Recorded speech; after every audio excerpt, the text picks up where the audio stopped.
Maksud saya apa sih ngomong ini? Bapak Ibu yang saya sayangi karena Allah, hidup nih gak ada yang ideal. Jika kita di usia 50-an, 60-an, akan banyak hal-hal yang tidak sesuai dengan keinginan kita. Contoh, izin minta maaf. Kadang-kadang anak udah dewasa tapi belum mandiri, bawa beban pikiran. Kadang-kadang menantu gak pernah ngunjungin kita, bawa lagi beban pikiran. Kadang-kadang lo anak kok gak pernah ke rumah ya, bawa lagi masuk lagi dalam file otak kita. Kadang-kadang loh kok menantu gak suka sama saya ya, padahal saya udah tua, masuk lagi dalam pikiran kita. Lah kita sakit kok anak gak datang ya ke rumah, masuk lagi dalam pikiran kita. Oh kok saya udah lama gak dikunjungin anak ya, sampai ada orang tua yang bilang tunggu mati aku dulu baru kalian datang, masuk lagi dalam pikiran orang tua. Kadang-kadang kita pergi majelis taklim, rumah kayak gitu kondisinya, kawan-kawan menyinggung kita pula, masuk lagi dalam kepala kita. Saya ingin berpesan kepada, saya anggap sebagai orang tua saya lah. Ini juga saya bilang sama orang tua kandung saya. Di usia mak, di usia bapak sekarang ini, fokus aja gimana caranya masuk surga. Kalau ada anak menantu yang tak sesuai keinginan hati kita, ikhlaskan.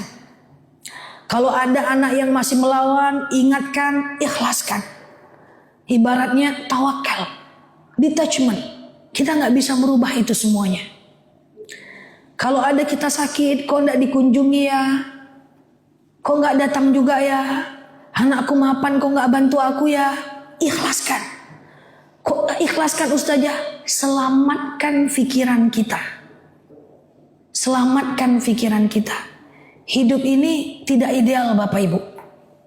Saya sangat mengkhawatirkan banyak orang tua yang itu mereka pikirkan.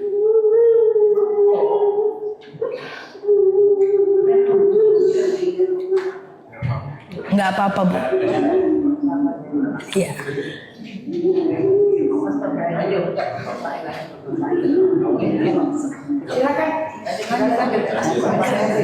Nanti saya ke sana ya.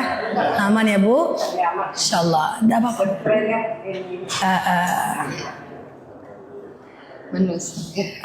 Ya, sabar ya. Aman ya Bu? Oke. Ikhlaskan. Itu karena kalau kita simpan Bu, itu ibarat file yang ada dalam handphone. Nggak penting kita simpan dalam-dalam. Ujung-ujungnya apa? Saya khawatir sekali. Ibu jadi nggak tenang. Ibu risau, menung-menung, ingat itu semua. Yang paling saya takutkan kepada orang tua, termasuk mungkin orang tua saya atau ibu semua yang saya anggap sebagai orang tua saya. Akhirnya apa? Ibu-ibu ibadahnya jadi nggak fokus. Ibu-ibu jadi nggak fokus sholatnya, jadi nggak fokus majelis taklimnya. Akhirnya pikiran kita jadi terganggu. Nah, yang saya pengen pesan saya itu yang pertama Bu. Akan banyak hal di luar kondisi kita. Kira-kira Bapak Ibu bisa mengikhlaskan itu semua? Kira-kira Bapak Ibu bisa ikhlaskan itu semua? Bu, saya selalu bilang kepada jemaah yang orang tua, apapun kondisi anak kita, menantu kita, saya izin minta maaf.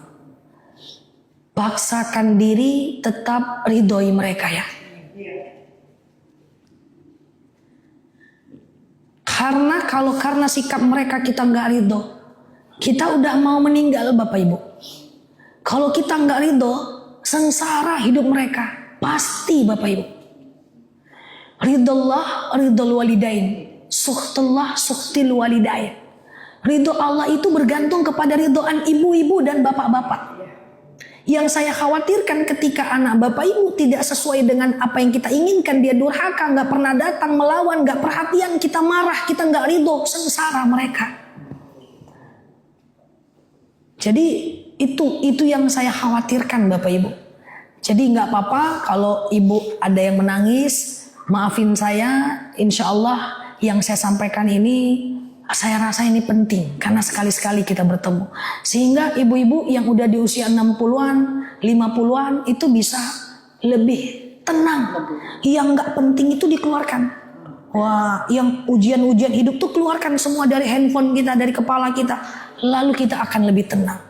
Kalau kita lebih tenang, insya Allah kan kita sebenarnya hidup bisa ya Bapak Ibu ya.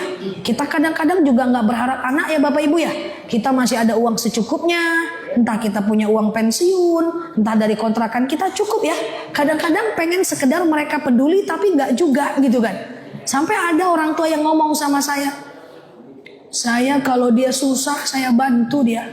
Kalau dia nggak datang nggak bawa apa-apa saya nggak apa-apa. Yang penting kalau dia susah saya kasih dia uang. Tapi datanglah. Yang lebih saya sedih lagi, kejadian asli dari jemaah saya. Bapak itu orangnya terbelakang banget. Handphone gak ngerti, handphone zaman dahulu. Sampai dia kira handphonenya rusak. Saking gak ada anak yang nelpon Pak.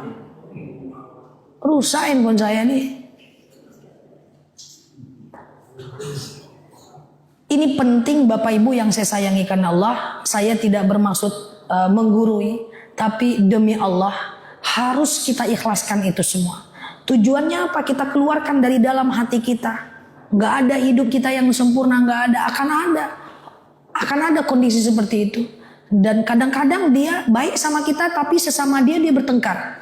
Adik-beradik bertengkar. Pusing juga kita.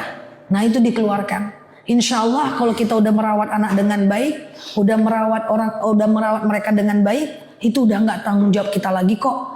Pada akhirnya Bapak Ibu di akhirat kita masing-masing kok.